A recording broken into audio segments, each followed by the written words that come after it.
Bir suala baxırıq. Cədvələ əsasən Pamir dağlarını verilmiş dağlarla oxşar xüsusiyyətləri müəyyən edin.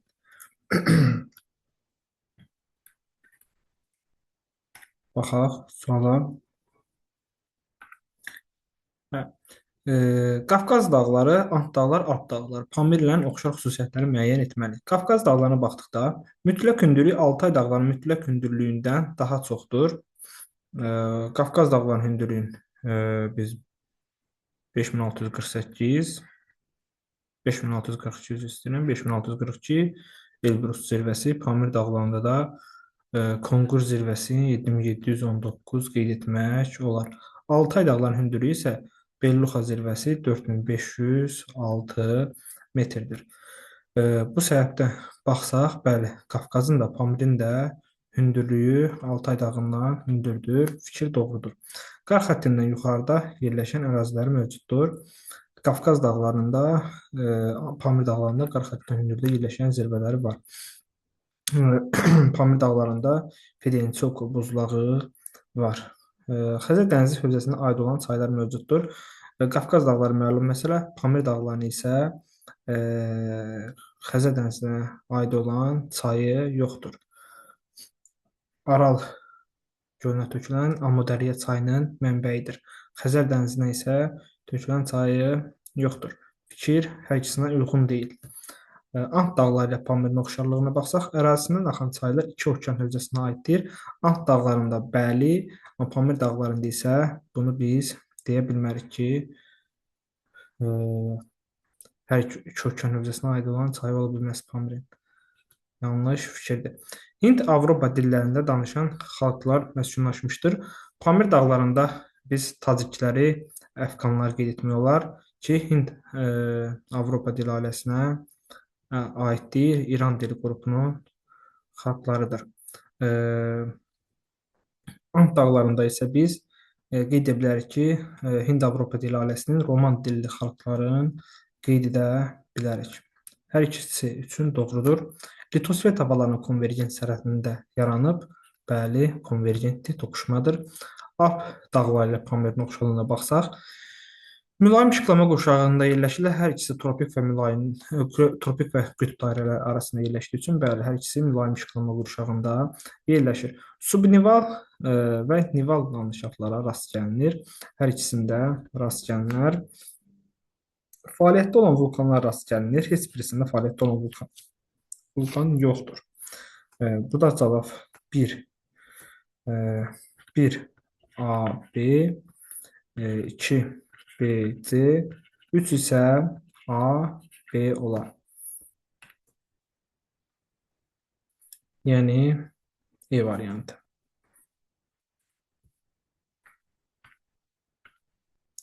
Növbəti suala baxaq.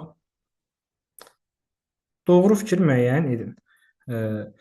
25 mart 23 sentyabr aralığında şimal yarımkürəsinin istənilən məntəqəsinin gündüzün uzunluğu gecənin uzunluğundan daha çox olur.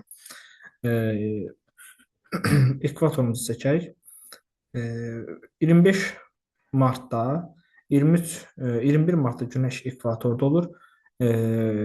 Daha 4 gün sonra ekvatordan şimalda hər hansı bir enlikdə olar və daha sonra tropik xəttinə gedər, şimal tropikə gedər. Şimal tropikə getdikdən sonra gələr 15 sentyabr ekvatora çatmamış hər hansı bir enlikdə olar. Çünki 15 sentyabr 23 sentyabrda çatacaq ekvatora, amma hələ deyir ki, gəlib çatmayıb. Buradadır günəş, burada zenitdədir. Yəni fikir versək, günəş ümumən şimal yarımkürəsində olub. Günəş şimal yarımkürəsində olubsa, bəli, günəş şimal yarımkürəsindəsə, şimalda olan istənilən enlikdə gündüzün uzunluğu daha çox olar. Bir doğru. İqlim qurşaqları təkrar olunan bütün materiklərdə günəş il boyu günorta vaxtı zenitdə olur. İqlim qurşağı təkrar olunan dedikdə, yəni ekvatordan qütblərə doğru hər hansı bir iqlim qurşağı şimalda və cənubda təkrarlansın. Bu da iqlim qurşağının təkrarlanması Cənubi Amerika və Afrikada olur. Afrikada təkrarlanır.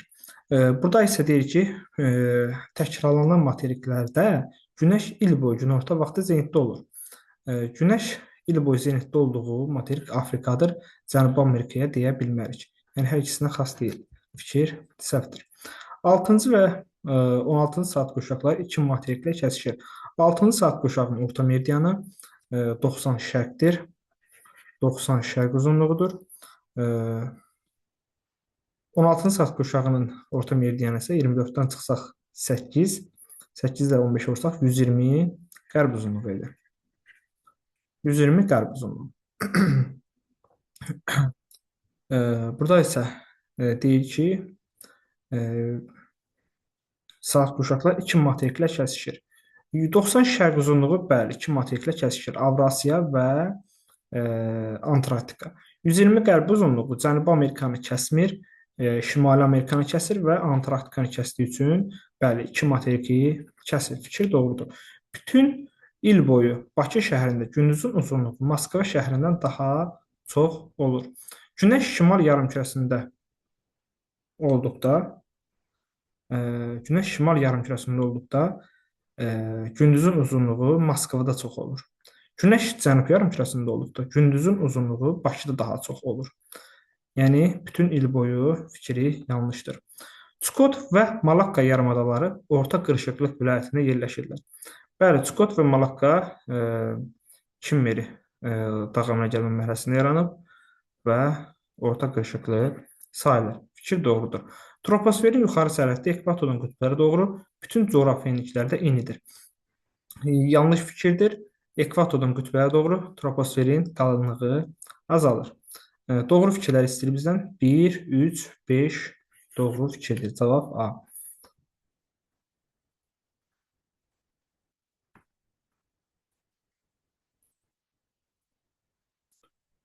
Şimali Amerika və Afrika materiki üçün uyğunluğu istəyir bizdən.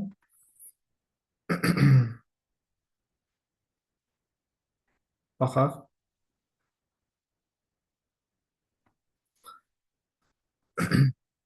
Şimali Amerika və Afrika materikləri üçün doğru sıralar müəyyən edin. Aiddir, aid deyil.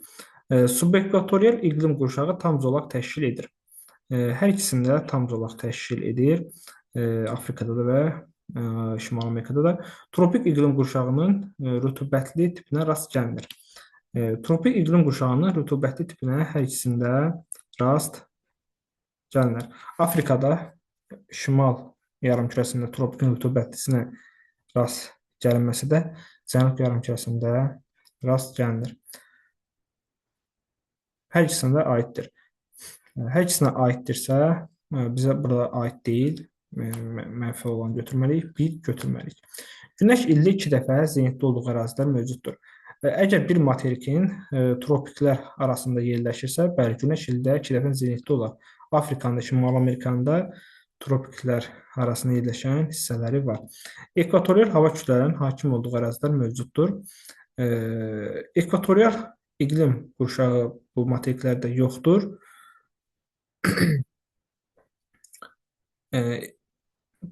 Ekvatorial hava kütlələrinin hakim olduğu ərazilər mövcuddur.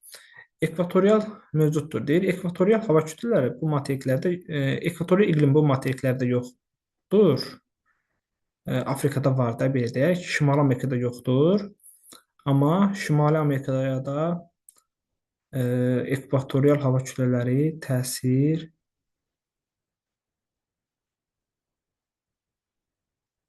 edir.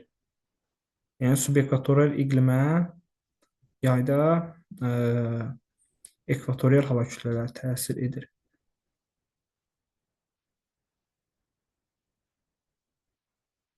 Şimali Amerikaya subekvatorial iqlim olan hissəsinə yayda ekvatorial təsir edir. Hər ikisində ekvatorial hava kütlələri var.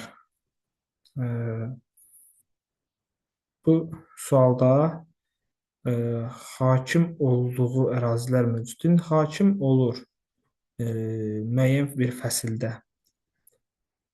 Yəni, bunu müsbət götürsək, görək cavab alınırmı? Amma belə subekvatorial iqlim yerləşir deyə Şimali Amerikada və ora yayda da ekvatorial təsir edir. Belə olduqda 2-ni də çıxmalıyıq. Suala baxaq, Görək, indi bizə olimpiyadada bu sualı necə götürüblər. Buzlaq mənşəli relyef formalarına rast gəlinir. Hər iki materikdə rast gəlinir. Afrikanın məsələn yüksək dağlığında, məsələn Kilimanjaro zirvəsində, ən hündür zirvəsi məsələn qar xəttindən yuxarıda yerləşdiyi üçün belə ki, buzlaq relyef formalarına rast gəlinir. Şimali Amerikada məlum məsələ ki, qütb enliklərində də yerləşir. Orada da buzlaq relyef formalarına geniş rast gəlinir. 3 işıqlanma qurşağında yerləşir. Hər iki materik 3 işıqlanma qurşağında yerləşir. Belə ki, Şimali Amerika tropik, mülayim qütb, Afrika materiki isə bir tropik və şimal mülayim, cənub mülayim olmaqla 3 işıqlanma qurşağında yerləşir. 3 çıxarıq. Buradan 1 və 3 çıxsaq,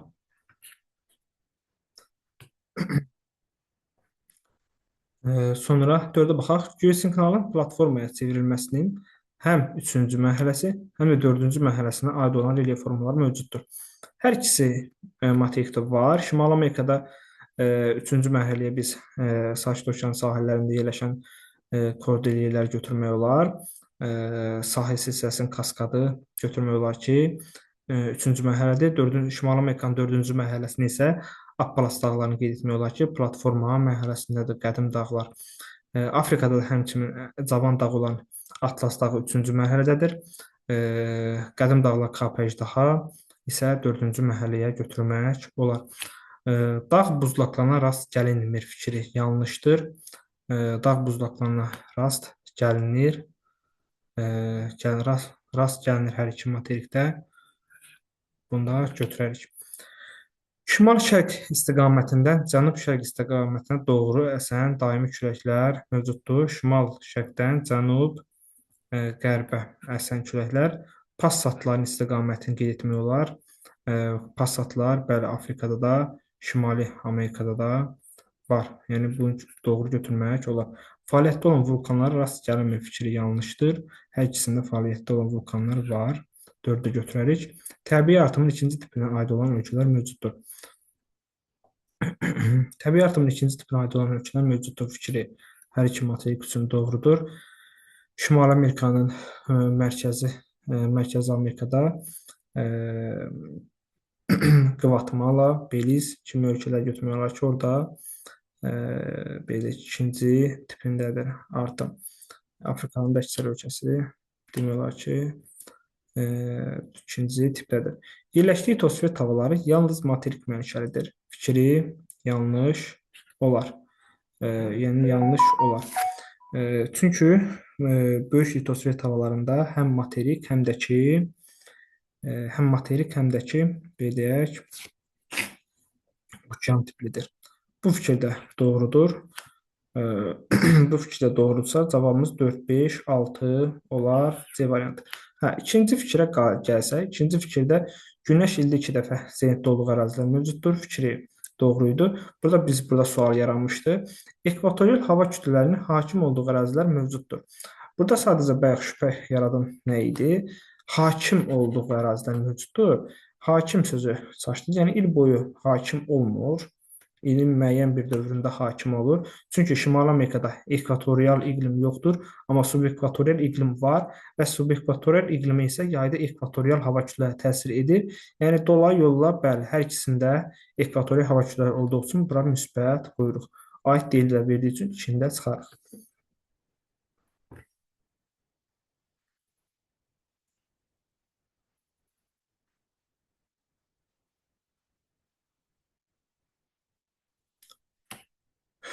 Dördüncü suala baxaq. 22 iyunda günorta vaxtı günəşin ən böyük bucaq altına düşdüyü enlik ilə 22 iyunda günorta vaxtı günəşin ən böyük bucaq altına düşdüyü enlik ilə yəni şimal tropik xətti ilə 22 iyunda şimal tropikində olur. Enliyi ilə 30 qərb uzunluğunun kəsişməsindən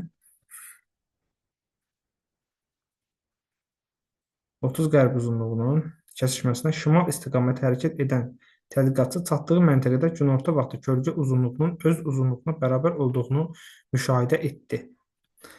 Nəzərə alın ki, bir dərəcə meydan qövsünün uzunluğu 111 kilometrdir. Tədqiqatçının çatdığı məntəqə üçün doğru fikri müəyyən edin. Aha, biz şimala getməliyik. Şimala nə qədər getməliyik?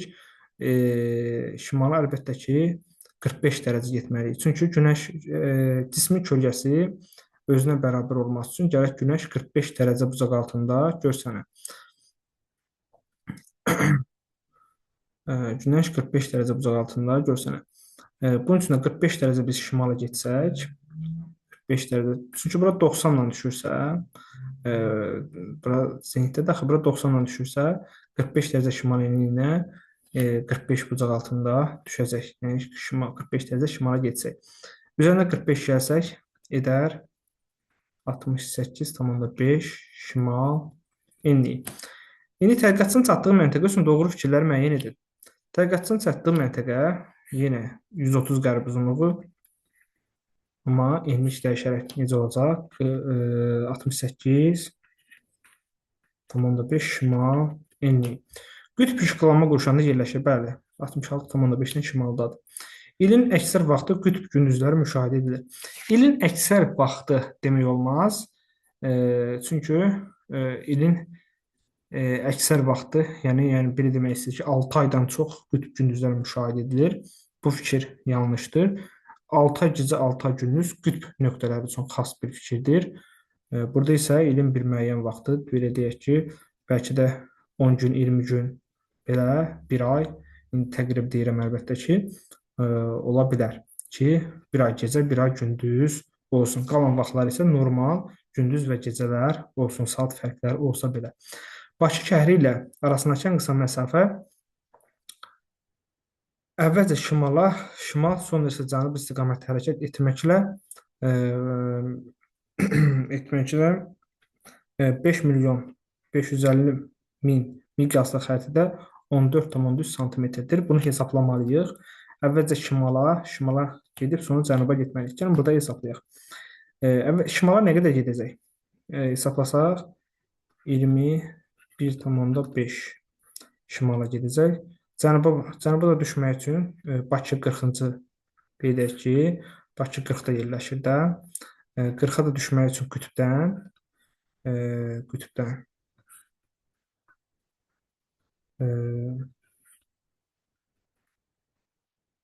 buradan getdi. Buradan qütbə qədər nə qədər oldu? 21,5 dərəcə. Buradan da qütbdən də Bakıya nə qədər olar? 50 dərəcə. Cəmi nə qədər elədi? 71,5. 71,5 oldu. Biz həqiqi məsafəni tapmaq üçün 71,5-i vurarıq 111-ə, 1 dərəcə meridian qövsünə. Buradan da biz vursaq, bu da 7936,5. Həqiqi məsafəmiz 7936,5. Miqyasımız nə qədərdir? 5 0 silsək 3, 4, 5. Miqyas silsək 550 qalar. Miqyas bərabər 550. Gəlin xətti məsafəmizi tapaq. Görək 14,3 cm edirmi?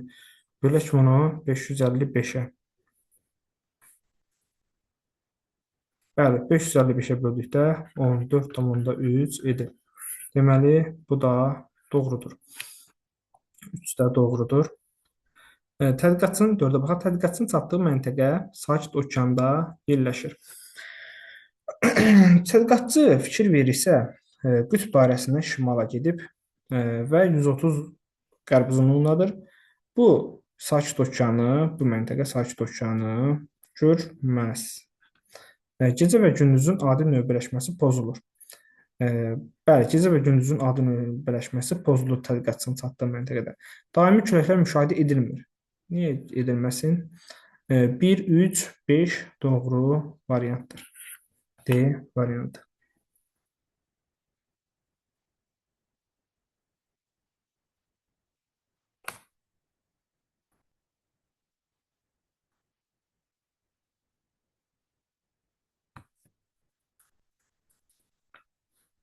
Materiklər verilib, doğru xüsusiyyətlər, yanlış xüsusiyyətlər verilib. Bu da doğruları, budansa yanlışlara götürəcəyik. Həm Avrasiya materik üçün baxırıq, həm mülayim, həm də subtropik iqlim qurşağının bütün tiplərinə rast gəlinir. Mülayimin bütün tiplərinə rast gəlinir. Dəniz, mülayim kontinental, kontinental, musson tipləri var. Amma subtropikin isə bərabər rütubətli tipinə rast gəlinmir. Yəni yanlışdır. Tropik iqlim qurşağının qərbdən şərqə tam zolaq təşkil edir. Fikri yanlış olar. Qərbdən şərqə tam zolaq təşkil etmir tropik. Şimali Amerika litosfer talası ilə divergen sərhədi malikdir. Afrikanın, bəli, doğrudur. Mülayim hava kütlələrinin hakim olduğu ərazilər mövcuddur. Mülayim hava kütlələrinin hakim olduğu ərazilər mövcuddur. Afrikada mülayim hava kütlələrinin hakim olduğu ərazilər mövcuddur. Fikri mövcud deyildir, üzr istəyirəm. Mövcud deyil. Xeyr, Afrika materikində subtropik iqlimə yay fəslində tropik təsir edir və Afrika materikinin şimalında və cənubunda subtropik var iqlim olaraq və ona yayda mülayim yox, üzr istəyirəm, qışda mülayim təsir edir və qış fəsillərində mülayim təsir etdiyi üçün burada deyil fikri səhv olar. Çıxaq qoyaq. Şimali Amerikaya baxaq. Qərb sahillərində mülayim dəniz iqlim tipinə rast gəlinir. Qərb sahillərində mülayim dəniz tipinə rast gəlinir. Alyaska körfəzində rast gəlinir. Tropik iqlim qurşağının rütubətli tipinə rast gəlinmir. Fikri yanlış olar, gəlinir. Cənubi Amerikaya baxırıq.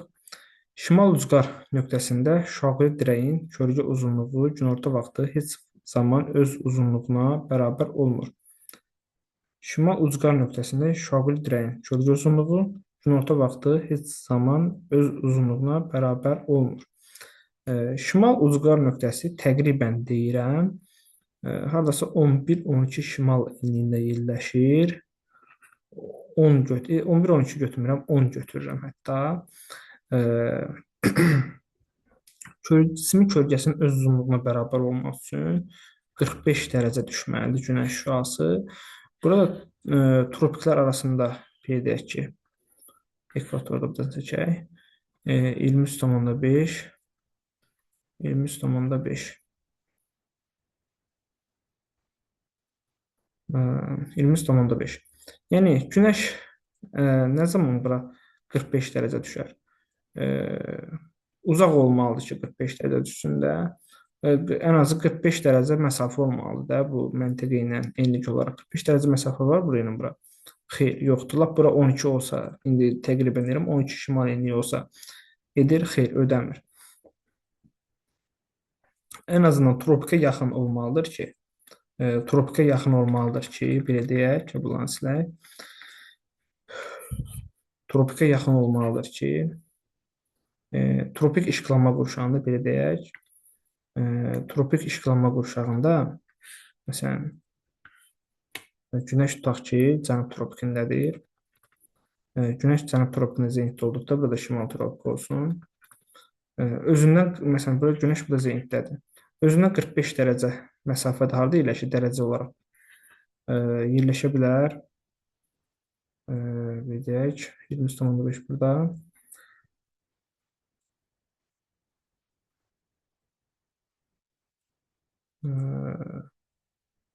21,5 şimal enli ekvator. Günəş məsələn cənub tropikində zenitdə olduqda 21,5 şimal enliyinə günəş zenitdə belə deyək ki, cismin kölgəsi burada öz uzunluğuna bərabər olur. Tutaq ki, tropik günəş zenitdə olsun, harda 22-ci paraleldə günəş zenitdə olduqda belə deyək ki, uzatmanın adı yoxdur. Günəşin tropik işıqlanma qurşağında cismin kölgəsinin günorta vaxtı öz uzunluğunda belə deyək ki, öz uzunluğuna bərabər olduğu yerlər, burada cismin kölgəsinin öz uzunluğuna bərabər olduğu yerlər hara? 21,5 ilə 23,5 arasında yerləşən bir enliklərdə olmalıdır ki, belə deyək ki, tropik işıqlanma qurşağından gedir də söhbət.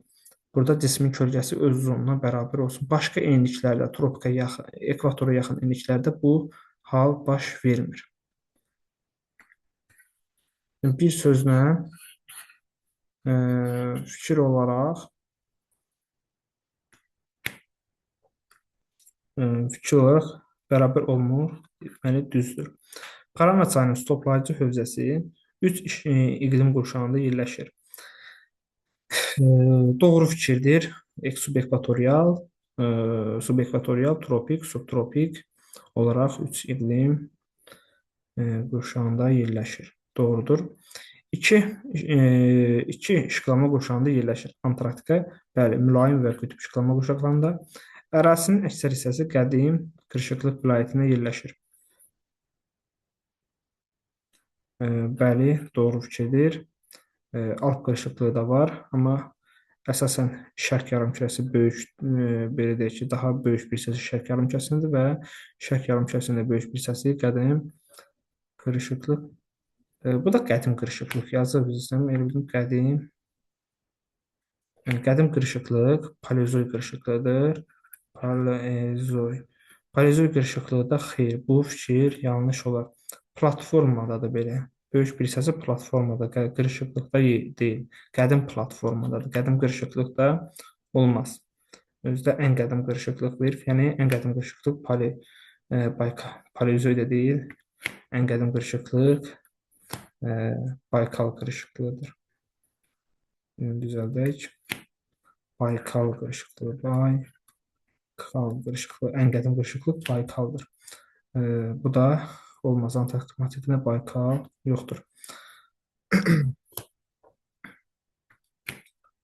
Sonra baxaq, Avrasiya materiki üçün baxaq. Həm tropik, həm də subtropik iqlim qurşağının 3 tipinə rast gəlinir. Avrasiya materikində həm tropikin, həm də subtropik iqlimin 3 tipinə rast gəlinir. Tropik iqlimin 2 tipi var. 3 tipi yoxdur. Avrasiyada tropik iqlimin ümumiyyətlə 2 tipi var. Burada isə deyək ki, 3 tipinə də rast gəlinir. Səhvdir də cümlə başdan yazaq. Mütləq Avstraliyada mütləq maksimum hündürlüyə malik olan nöqtə mülayim işıqlama qurşağında yerləşir. Doğru fikirdir.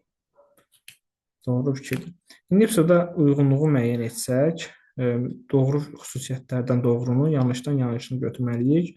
Doğrudan yanlış olduğu üçün biri silərəm. 2-yə baxsam, 2 doğruda doğrudur, yanlışda yanlışdır. 3-də doğruda doğrudur, yanlışda yanlışdır. 3-ü də götürərəm. 4-də yanlışda doğruda doğrudur, yanlışda isə doğrudur. Burada onu götürmərəm. Burada doğruda doğru, yanlışda yanlış olduğu üçün bunu götürərəm. Burada doğruda yanlış, yanlışda doğru tamamilə əksdir, götürmərəm. Doğru fikir uyğunluğu isə 2, 3, 5 olar. B variantı.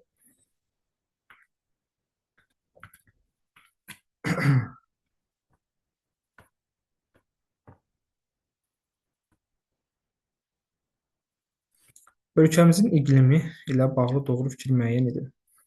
Mülayim isti iqlim tipinin yayıldığı ərazilərdə paleogen yaşıl sulara rast gəlinir.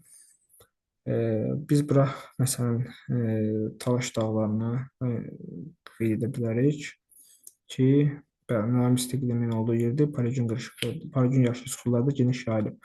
Yarımsəhra və quruçul iqlim tipinin bütün tektonik zonlarda rast gəlinir. Bəli, bütün tektonik zonlarda yarımsəhra və quruçul iqlim tipi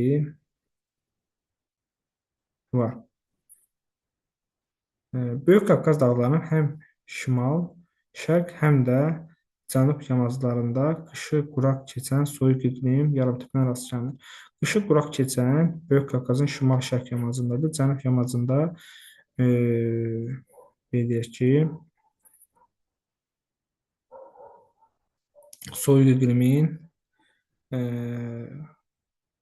yalnız bərabər rütubətlisidir. Şimal-şərq yamacında rast gəlinir, cənub yamacında rast gəlinmir. 3 səhvdir. Kür çayının su toplayıcı hövzəsində dağ tundra iqlim tipinə rast gəlinir. Bəli, məsələn, deyək, Böyük Qafqazın cənub yamacında axan çayları qeyd etmək olar ki, dağ tundradan başlayır.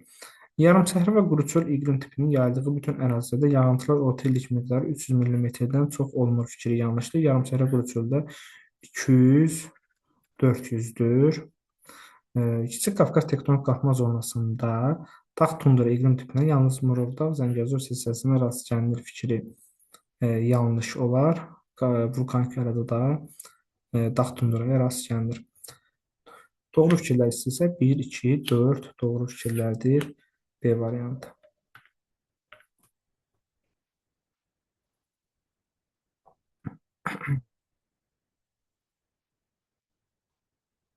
Dənizlərlə bağlı verilmiş uyğun sıranı müəyyən edin. Doğru sıranı götürməliyik. Doğru sıranı. Baxaq. Baltik dənizi həm inkişaf etmiş ölkə, həm də inkişaf etməkdə olan ölkələr sahillərini yuyur. Norveç, məsələn, İsveç götürsək, İsveç, Finlandiya inkişaf etmiş dövlətdir. Latviya, Litva, Estoniya isə inkişaf etməkdə olan ölkələrdir. Bəli, doğru fikirdir. Bir işıqlama qurşağında yerləşir. Bu da doğru fikirdir. Aiddir də doğruları, aid deyil isə mənfiləri götürəcəyik. Cənubi Çinə baxırıq. Mekong çayının eroziya bazisidir. Fikir doğrudur. Səthində buxarlama və buxarlama qabiliyyəti arasındakı fərq böyükdür. Xeyr, su səthində heç vaxt fərq böyük və ya da kiçik olmur. Fərq sıfıra bərabər olur. Beaufort dənizinə baxırıq. Banks adasının sahillərini yuyur. Fikir doğrudur. Banks adası Kanada Arktik arxipelağında qərb hissədə yerləşir. Beaufort dənizi sahilini yuyur. Coğrafi mövqeyinə görə adalararası dəniz hesab edilir. Xeyr, kənar dənizdir. Aralıq dənizə baxıq. 3 yarımkürədə, bəli, Greenwich kəsir. 3 yarımkürədə yerləşir və 3 qitənin sahillərini yuyur. Afrika, Avropa, Asiya. Doğru fikirdir. Karpat dağlarından başlayan çayların mənsəbi yerləşmir. Bəli, yerləşmir fikri doğrudur. Karpat dağlarından hansı çay Aralıq dənizə tökülür ki? Xeyr. Yəni deyək ki, yerləşmir fikri doğrudur. Qırmızı dənizə baxırıq. Günəş il boyu zenitdə olur. Xeyr, günəş zenitdə olur, amma il boyu yox. İki iqlim qurşağında yerləşir. Fikri yanlış olar. Dərslikdə xəritədə verilən xəritəyə baxsaq, orada subekvatorial sanki düşür. Amma bir iqlim qurşağı götürülməlidir. O yəqin ki, təhrifdir. Düşmür.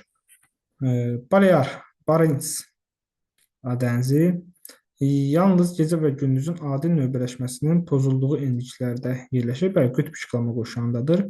Şimal buzlu okeanda yerləşdiyi üçün soyuq okean cəryanlarının təsirinə daha çox məruz qalır.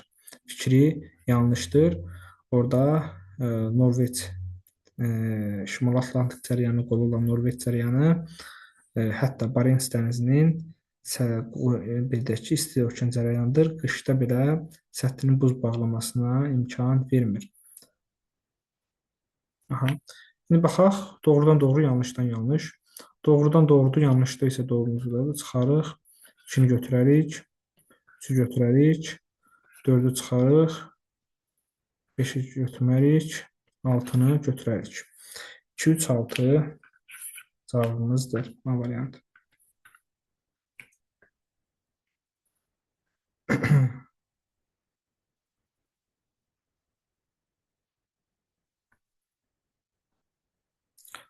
Cədvələ əsasən doğru bəndi müəyyən edin. Mississippi çayı, Parana çayı, Yenisey çayları verilib. Doğru Nil çayı ilə oxşarlığını müəyyən etməliyik. Nil çayı ilə Mississippi çayının oxşar xüsusiyyətini müəyyən etməliyik. Baxaq, mənsəbində kölgə uzunluğu il boyu günorta vaxtı sıfıra bərabər olmur. Sıfıra bərabər olmur. Mississippi-də də olmur, Nildə də olmur. Bəli. Çünki tropik işıqlama qurşağında yerləşmir bu çayların mənsəbi. Alçaq enliklərdən yüksək enliklərə doğru hərəkət edirlər. Biri Nil çayı alçaq enliklərdən yüksək enliyə, Mississippi çayı isə yüksək enliklərdən alçaq enliklərə axır. Fikir yanlışdır, əksdir belə bir-birinə. Yerləşdiyi materikdə 4-cü dövr buzlaşmasına izlənilən rast gəlinir. Dərslikdə verilən məlumatlara əsasən deyə bilərik ki, dərslikdə deyir, Şimali Amerika və Avrasiya materiklərinin 4-cü dövr buzlaşmasına məruz qalıb. Amma dərslikdə bir dənə də xəritə var, buzlaşma xəritədə. Orada bəli, demək olar ki, bütün materiklərdə 4-cü dövrün buzlaşmasına belə deyək ki, məruz qalıb, izlənə rast gəlinir deyə bilərik. Parana çayı, Nil çayı ilə Parana çayının fərqli xüsusiyyətlərinə baxmalıyıq. Fərqli xüsusiyyətləri istəyib Parana ilə Nilin. Mənsəbində dekabr, yanvar, fevral aylarında mülayim hava kütlələri hakim olur. Nilin mənsəbi yerləşir subtropikdə. Burada subtropikə yanvar-fevral aylarında bəli mülayim təsirdir. Nil çayı üçün doğrudur. Parana çayının görə fərqlidirmi? Parana çayı üçün. Parana çayı yerləşir subtropikin. Parana çayı da belə deyək, subtropikdir. Cənub yarımkürəsindədir. Subtropikdə cənub yarımkürəsində belə deyək ki, qışı belə deyək,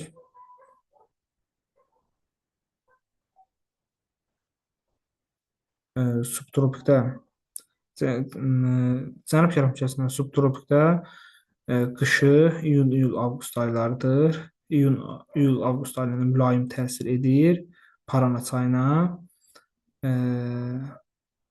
və bir-birindən fərqli xüsusiyyətdir. Birinə iyun-iyul avqust aylarında, yəni ilə, birinə isə Parana çayında isə mülayim təsir edir iyun-iyul avqustda.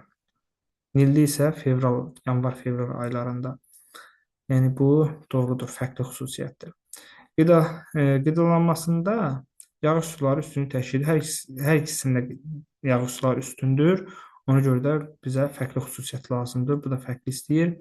Yerləşdiyi litosfer havalarının okean mənşəli litosfer havası ilə subduksiya sərhəddi mövcuddur.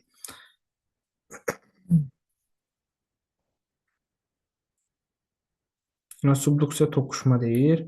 Bu Parana çayı yerləşir Cənubi Amerikada. Cənubi Amerika Nazca litosfer havası ilə subduksiya zonasındadır.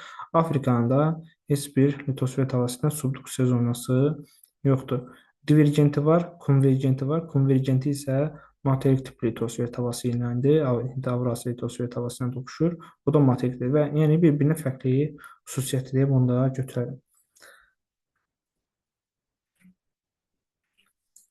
Yenisey çayı oxşarlığı. Yenisey çayından Nilin oxşarlığına baxırıq. Mənsəbinə yaxın ərazidə əhali sıx məskunlaşmışdır. Nil çayında əhali sıx məskunlaşıb, Yeniseydə xeyr. Su toplayıcı hövzəsində bataqlıqlara rast gəlinir. Su toplayıcı hövzəsində bataqlıqlara rast gəlinir. Nil çayı deyirik Afrikadan keçir, səhra, yarımsəhra, amma Nil çayının başladığı yer haradır? Ekvatorial. Bəli, orada belə deyək ki, bataqlığa rast gəlinirlər. Yenisey çayda biz bildik ki, Şimal Buzlu okeana tökülür. Tayqa, tundra kimi təmir zonalardan keçir və buna görə də bataqlıqlara rast gəlinirlər. Bunu da uyğun götürərik. Daha sonra 15 apreldə mənsəbində gündüzün uzunluğu gecənin uzunluğunun daha çox olur.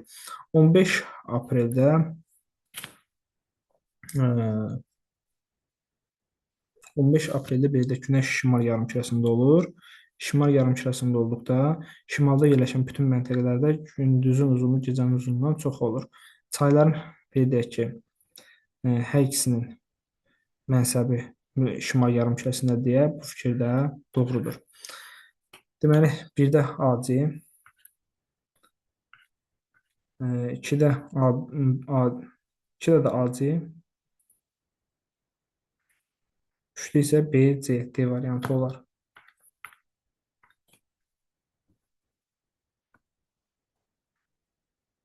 Doğru olmayan fikri müəyyən edin. Dərzlər Fərat, Mekong çaylarının aşağı axarlarının yerləşdiyi ovalıqlarda fiziki aşınma intensiv gedir. Baş verir.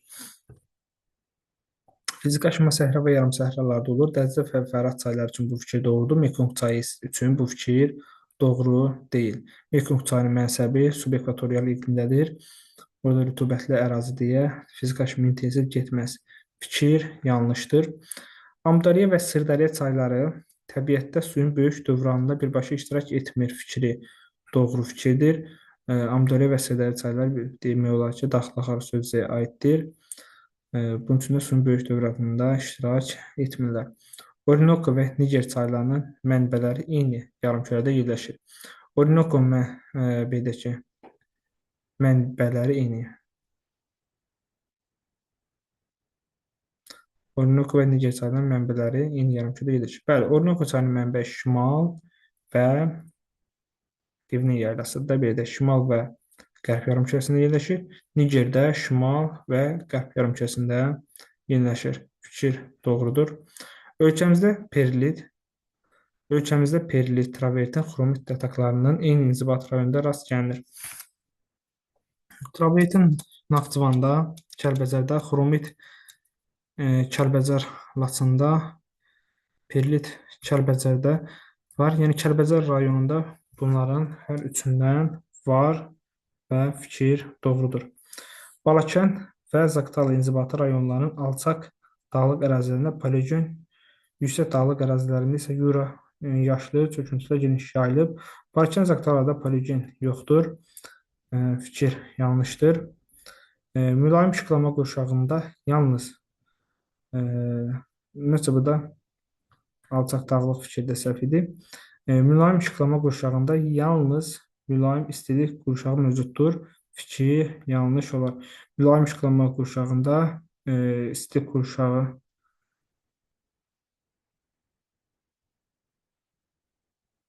fikir yanlış olar. Da doğru olmayanlar istəyir bizdən 1, 5, 6 götürərik. Variant.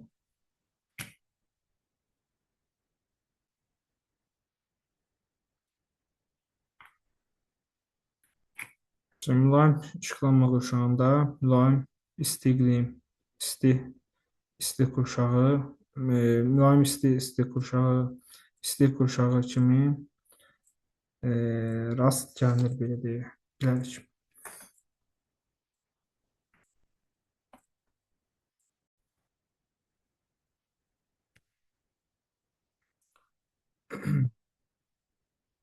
Onun suala baxırıq. Cədvələ əsasən uyğunluğu müəyyən edin. Aiddir, aid deyil. Xüsusiyyətlər verilib. Fransa, Yaponiya, Argentina, Hindistan kimi ölkələr verilib. Baxaq, yalnız bir işıqlama qurşağında yerləşir. Fransa, bəli. Yaponiya, bəli, mülayim. Argentina, xeyr. Yalnız bir deyil Argentina, həm mülayim, həm də tropik işıqlama qurşağıdır. Hindistan 2 dənədir, yəni xeyirdir, düzdür. Burada Argentina mənfiyə müsbət verir deyə götürməliyik. Unitar respublikadır, unitar və respublikadır. Fransa unitardır, respublikadır, bəli. Yaponiya monarxiyadır, unitardır, amma monarxiyadır, fikir yanlışdır. Argentina unitar deyil, federativdir, amma respublikadır. Hindistan unitar deyil, federativdir, fikir yanlışdır. Burada həm bu, həm də burada verilən, yəni səhv verilib, əks verilib, bundan çıxıb götürməliyik. Cavan dağlar mövcuddur. Fransa Alp-Himalay göyçəkənində yerləşir, mövcud olar. Yaponiya göyçəkənində yerləşir, Alp qırışıqlığındadır, müsbət olar. Argentina, bəli, Argentinada alt dağların ən zirvəsi yerləşir, Aconcagua doğrudur. Aconcagua cavan dağlar da dağdır. Hindistan da, bəli, Hindistanda da Alp-Himalay göyçəkənində yerləşir, şimal hissəsi cavan dağlara rast gəlinir. Burada səhv olan bu oldu, yəni götürməliyik. G20 ölkələr qrupuna daxildir. Demək olar ki, 4-ü də G20 ölkəsidir. Doğrudur. Əksər əhali Hind-Avropa dillərini danışır.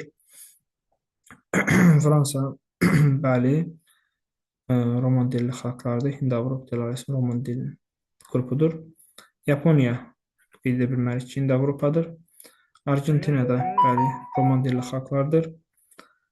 E, Hindistanda, bəli, Hind ali dil qrupuna, Hind-Avropa dil ailəsinin Hind ali dil qrupuna aiddir. Burada verilənlərlə uyğun gəldi. Biz düzgün götürərik. Yəni düzgün verilib. Subtropik iqlim qurşağı mövcuddur. Fransada mövcuddur. Subtropik doğrudur. Yaponiyada bəli, cənub hissələrində subtropik iqlim var. Fransada, Yaponiyada həm subtropik, həm də mülayimdir. Argentina, bəli, subtropik var. Hindistanda da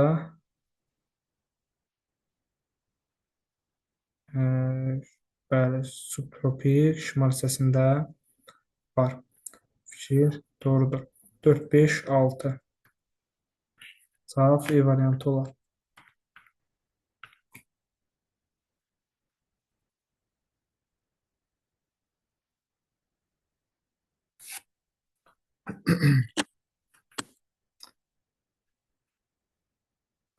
Dağın ətəyində atmosfer təzyiqi 700 mm-dir. Dağın maksimal hündürlüyü dəniz səviyyəsində 3100 metr yüksəklikdə yerləşir. Dağın zirvəsi deyir ki, 3100 metrdir. 3100 metrdir. Ətəyində atmosfer təzyiqi nə qədər deyir? 700. 700 millimetrdir. Dağın zirvəsi ilə ətəyi arasındakı temperatur fərqini Farenheit şkalası ilə müəyyən hesablayın. Nəzərə alın ki, dəniz səviyyəsində atmosfer təzyiqi normaldır. Amma özümüzdən bir dənə dəniz səviyyəsi çəkək. 760 mm-də dəniz səviyyəsində atmosfer təzyiqi. Burada atmosfer təzyiqi 700, 760, burada isə 700 mm-dirsə, burada atmosfer təzyiqi arasında fərq nə qədərdir? 60 mm. 60 mm-imiz 1 mm civə sütunumuz 10 metrə bərabərdirsə, dəniz səviyyəsi 0 metrdir. 1 mm civə sütunumuz 10 metrə bərabərdirsə, bura 2600. Dağın ətəyi deməli 600 metr hündürlükdədir. Zirvə ilə ətək arasında nə qədər hündürlük fərqi var? 3100-dən 600 çıxsaq, edir 2500. 2500. 2500-ü də biz birinci Selsiyə çevirək. 1000 metrimiz 6 Selsidirsə, 1000-də 6 Selsidirsə, 2500-ə də bölə edəcək 15 Selsi. Biz 15 Selsini indi nə etməliyik? Farenheit ilə hesablamalıyıq. Farenheit bərabərdir 5-də 9 vurulsun, Selsi üzərinə gələcəyin 32. Burada biz Selsimiz bəllidir, Selsimiz 15-dir. Farenheit bərabərdir. Bu düstur, Selsini Farenheitə çevirmə düsturudur. Riyaziyyatda da, riyaziyyat fənnində 7-ci sinifində verilməlidir, səhv etmirəmsə, bu düstur.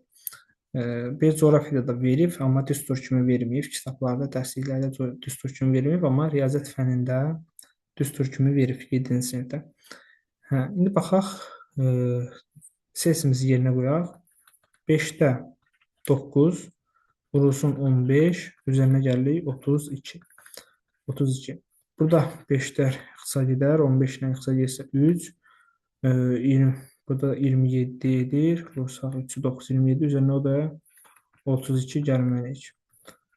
32 gəlsə edər 59 Farenheit. Cavabınız varmı? Var, bəli, C variantı.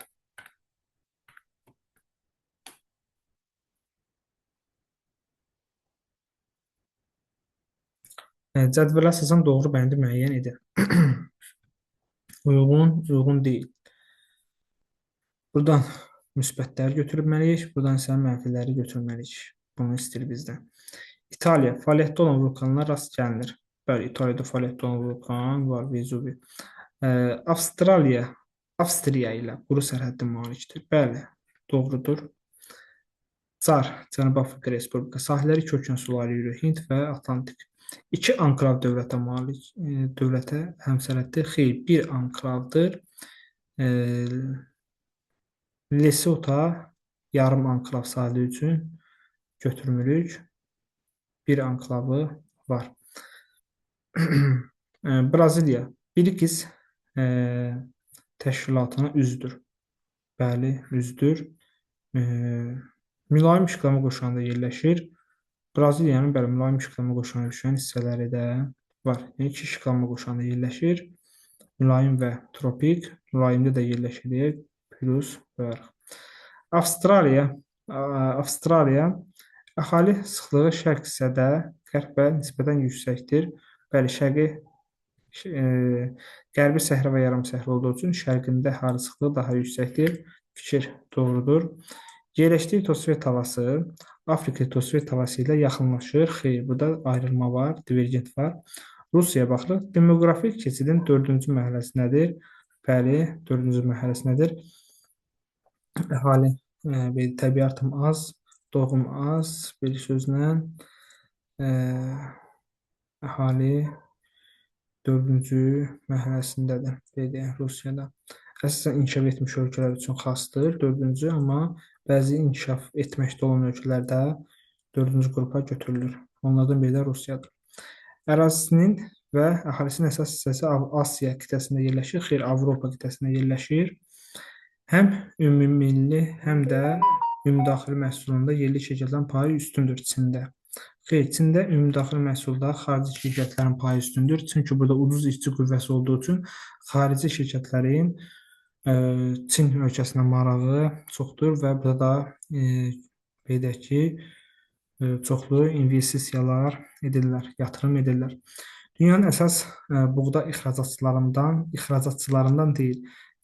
Deyil fikir səhv olar. Çin hətta dünyadan çox buğda hasil edən ölkələrdəndir. Bu fikirdə yanlış olar. Müsbətdən mənfidən mənfilər götürsək fikir olaraq götürməliyik. Çünki burada müsbət var.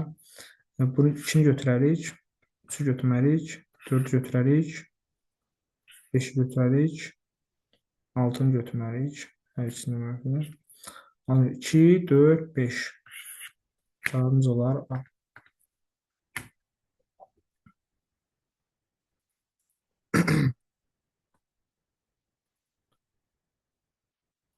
Cədvələ əsasən uyğunluğu müəyyən edən doğru fikir, yanlış fikir. Palçıq vulkanlar ölkəmizin yalnız bir təbii vilayətində rast gəlinir. Xeyr, iki təbii vilayətində rast gəlinir. Kür-Çökəli təbii vilayətində və Böyük Qafqaz təbii vilayətlərində rast gəlinir. Fikir yanlışdır. Bizə də bu sütunda doğru götürməliyik. Kür-Çökəli təbii vilayətində həm Neogen, həm də 4-cü dövr çöküşlərinə rast gəlinir. Cərəmsal azınlıqda Neogen, Nərgin, Şailov götürmək olar. 4-cü dövrdə sözsüz böyük hissəsi 4-cü dövrdə olmuşdur. 2 doğrudur. 2-ni götürərik. Birləri çıxarıq. Həm böyük, həm də Kiçik Qafqaz vilayətində vulkanogen effuziv çökmə suxullara rast gəlinir. Həm Böyük Qafqazda, həm də Kiçik Qafqazda bəli vulkanogen effuziv suxullar var. İntruziv suxullar isə yalnız Kiçik Qafqazdadır. Effuziv isə Böyük Qafqazda və Kiçik Qafqaz vilayətlərində var. Hətta Naxçıvanda deyək ki, Böyük Qafqazda intruziv suxur yoxdur, amma effuziv suxur var vulkanogen. Fərqli dövrlərdə olsa da belə var. 3-də götürərik. 3-ü götürürüksə B variantda gedər. Yanlış fikri baxaq. Bütün təbii vilayətlərdə yarımsəhra və quruçu iqlim tipinə rast gəlinir. Doğru fikirdir. Bütün təbii vilayətlərdə rast gəlinir. Doğrudursa biz yanlışdan yanlış götürməliyik. 4 səhvdir. Qanıq, Qudyal və Həkəri çayların mənsəbləri eyni iqlim tipində yerləşir. Qanıq yerləşir. Yarımsəhra quruçu, Qudyal xəzdənizinə, yarımsəhra quruçu, Həkəridə yarımsəhra quruçudur. Fikir yanlış fikir belə də ki, doğrudur. 5-i də götürməliyik. Yanlış götürməliyik. Fikir amma doğru oldu. Xəzər dənizinin səviyyəsinin aşağı enməsi limanlar üçün əlverişli şərait yaradır. Xeyr. Yanlış fikir olar. Yanlışdan yanlış dediyi üçün 6-nı götürərik. 3, 6 doğru cavabdır. Dənizin səviyyəsi düşsün.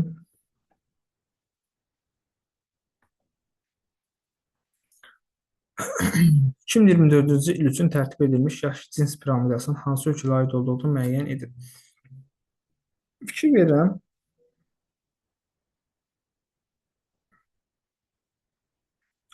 fikir verirəm ki, uşaqların faizi belə götürəndə 5%dir. Ölkədə kişilərin çox üstünlüyü var qadınlara nisbətən.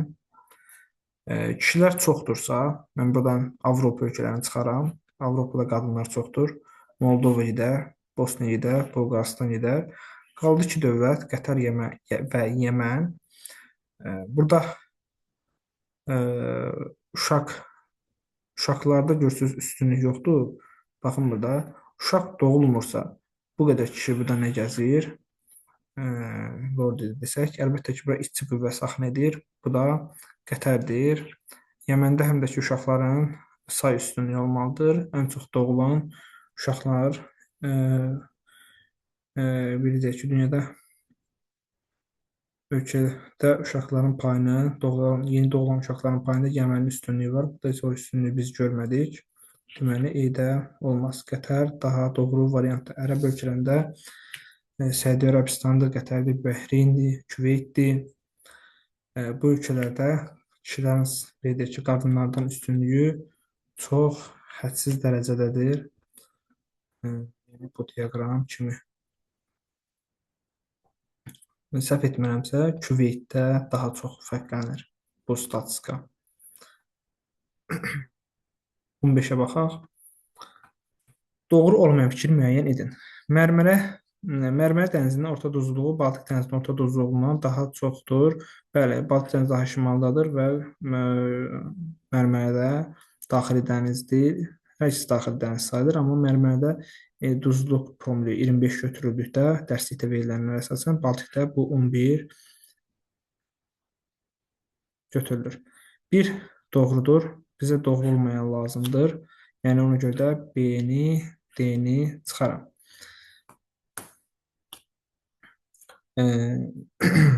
Bayron ucqar nöqtəsinin sahillərindən İsti okean cəryanları hərəkət edir. Avstraliyanın şərq ucqar nöqtəsidir. Avstraliyanın şərq ucqar nöqtəsində B deyə bilərik ki, doğru fikirdir. Bu da doğru fikirdir. Bayron ucqar nöqtəsi Avstraliyanın şərq ucqar nöqtəsidir və oradan şərqi Avstraliya isti cəryanı keçir. Doğrudur fikir. Doğrudursa 2-ni də çıxaram. Bizə yanlış lazımdır. Pangeya təqribən 4,5 milyard il bundan əvvəl Lavrasiya və Gondvanaya parçalanmışdır. Lavrasiya və Gondvanaya parçalanma nə vaxt olub? Belə ki, Pangeyanın Paleozoik erasında 4,5 milyard il daha çoxdur. Bu geoloji eranın yaşıdır. Geoloji eranın başlama vaxtıdır, belə deyək ki, yaşıdır. Bundan əvvəl belə ki, Lavrasiya və Gondvana Paleozoikdə ayrılıb. Gondvanaya Paleozoikdən əvvəl arxeik və protozoiklar var. Ona görə də fikir yanlışdır.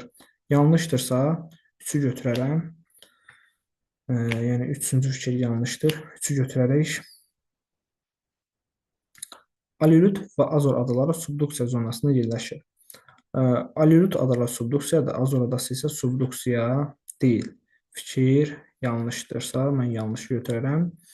40 cənub enliyində okeanların səthi sularının orta illik temperaturu 40 şimal enliyində okeanların səthi sularının orta illik temperaturundan daha aşağıdır. Bəli, 40 cənub enliyinə, 40 şimal enliyinə fikir versək, 8-ci sinif dərsliyində okeanların da orta temperaturlar verilib. Orada biz bunu aydın belə deyək ki, görə bilərik.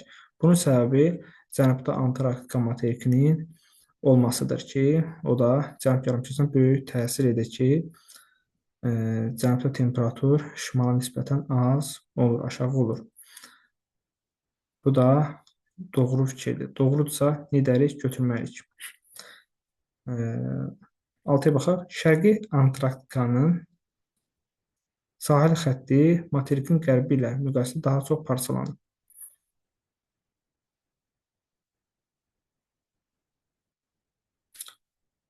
Şərqi Antarktikanın sahil xətti materikin qərbi ilə müqayisədə daha çox parçalanıb, fikri yanlış olar. Şərqi daha çox platformadan ibarətdir, qərbi isə Alp qırışıqlığı. Orada Alp qırışıqlığında parçalanma daha çox olub. Yəni bu əksidir. Qərbi şərqə nisbətən daha çox parçalanıb. Fikir yanlışdırsa götürərəm. Cavabımız olar 3, 4, 6.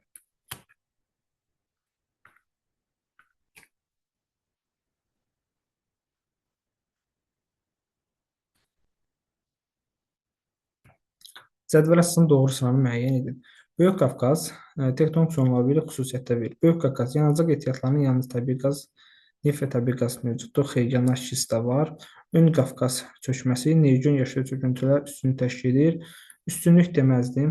400 dövr daha çox üstünlük təşkil edir. Qusar mali düzənliyində Neogen var. O da Qusar mali düzənliyi bir hissəsində var. Yəni biri ön Qafqazda 4-cü dövr daha üstündür. 1 və 2 gedər. Cavab A variantı olar. Yenə də baxaq uca. Kiçik Qafqaz qalxması arxeik erasında başqa digər bütün geoloji eralar çöküntülərinə rast gəlinir. Ümumiyyətcə arxeik, protozoid rast gəlinir. Protozoid rast gəlinir. Tək arxeik yox. Bu fikirdə səhvdir. 4-5 düzdür. Kül çökməsi. Mütləq hündürlüyü 500 metrdən çoxuna relyef formalarına rast gəlinir. Çobandağ 890 metr hündürlüyü var. Bəli. Ən dür nöqtəsi Çobandağdır. Aras çökməsi Neogen yaşayı çöküntülərə rast gəlinir. Bu da doğrudur. 4, 5.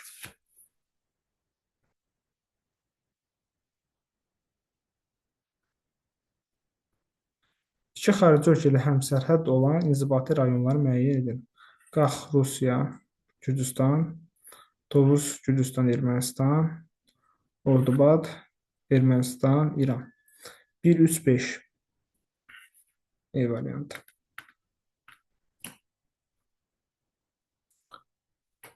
Samux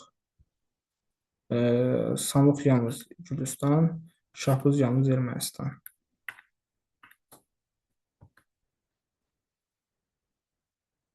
10, 8-ə baxırıq.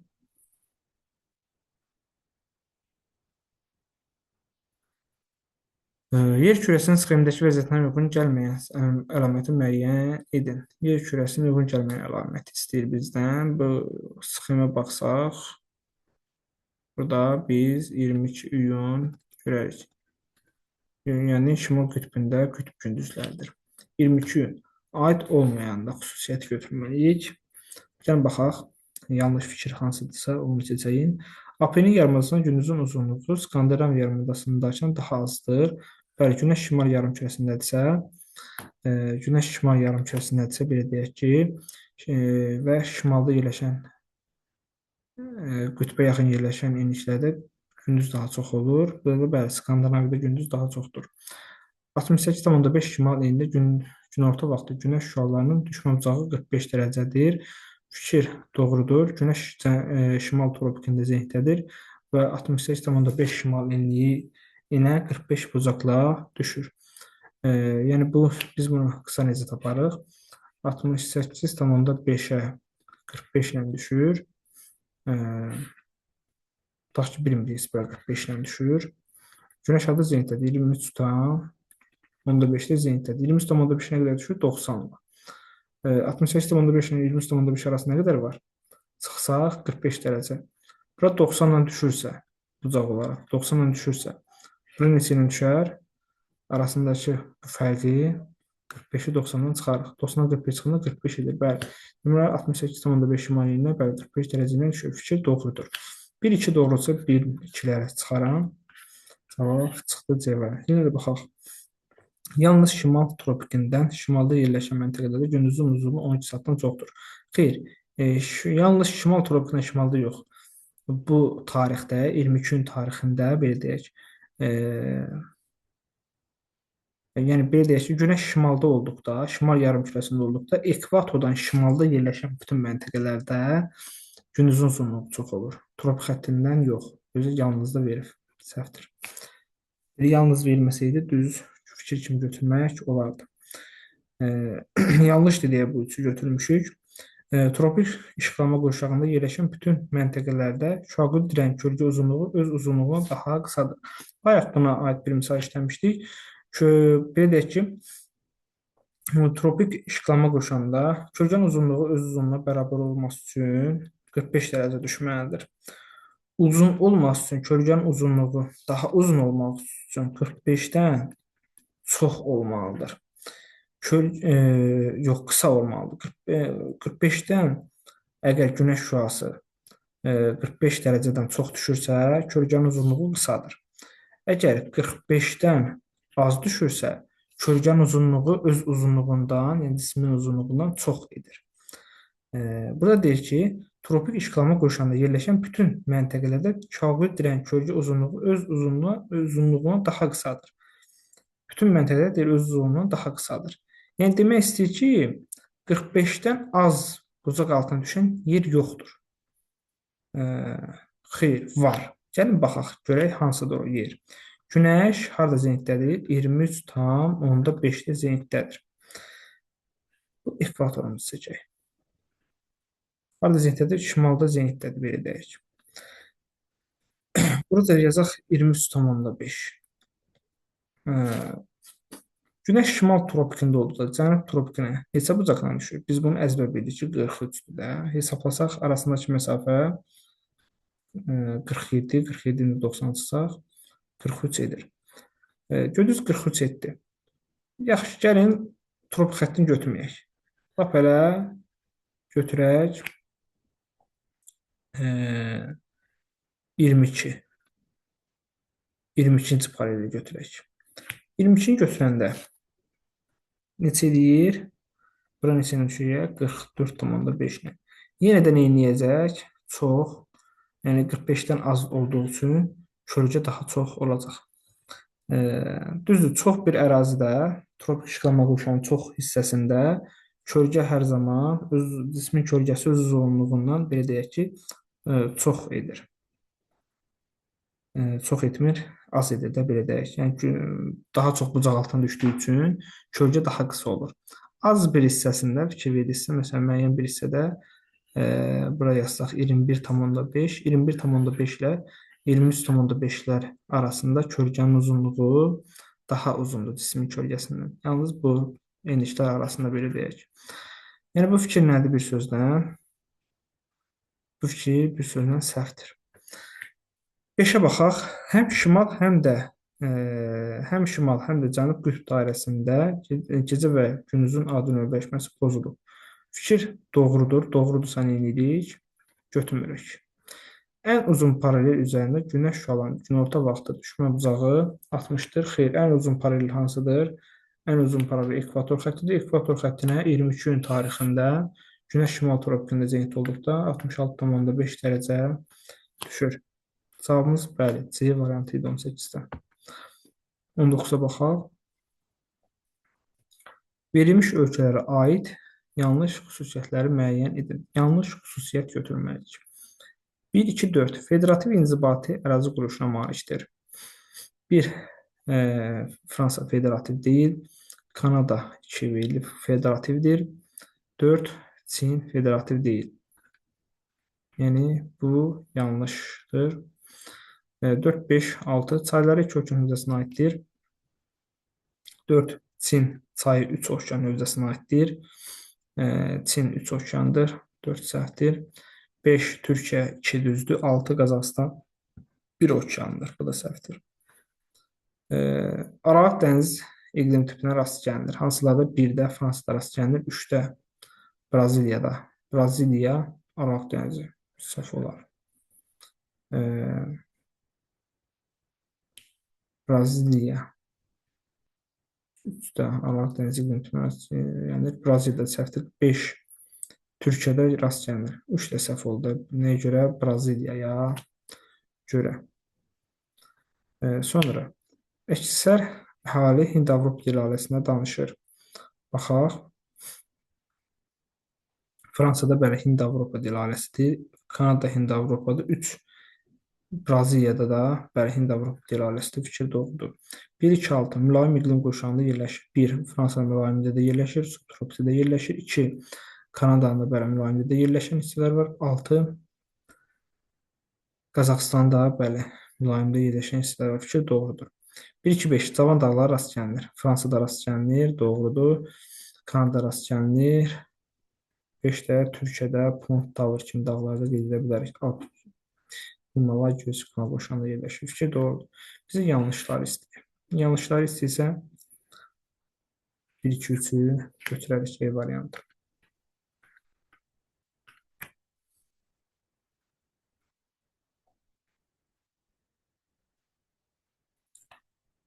İqlim diaqramının aid olduğu məntəqənin yerləşdiyi inzibati rayon üçün doğru olmayan fikir müəyyən edin. İqlim diaqramı analiz etsək, qışı quraq keçən mülayim isti iqlim Zaqatala rayonu.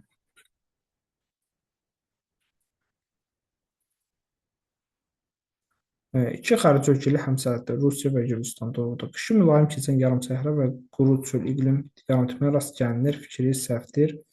Zaqatalada yarımsəhra yoxdur. Qara metallurgiyanın xammal ehtiyatı mövcuddur. Zaqatalada polimetal var, o da qara metallurgiya yox, əlvan metallurgiyadır. Mülayim isti iqlim tipinin bütün yarımtipləri mövcuddur. Yanlış olar. Yay quraq keçən yoxdur, məsəl üçün Zaqatalada. Bərabər rütubətlisi var mülayim istinin. Qışı quraq keçən bu diaqramda verib, amma yay quraq keçəni yoxdur. Yura dövrünə aid olan çöküntülər Təbaşir dövrünün çöküntülərindən daha çox ərazidə yayılıb. Bəli, Yura yüksək dağlıqdır, Zaqatalada geniş ərazidə yayılıb, Təbaşirdən daha çoxdur. Təbaşir az bir hissədə yayılıb. 4000 metrdən yüksək dağ zirvələrinə rast gəlinmir fikri doğrudur. Ümumiyyətcə, Balakən, Zaqatala, Qax kimi rayonlarda 4000 metrdən yüksək zirvə yoxdur. Yanlış fikirlər istəyir bizdən. 2-ni götürərik, 3-ü götürək, 4-ü götürərik. 2, 3, 4. B variantı.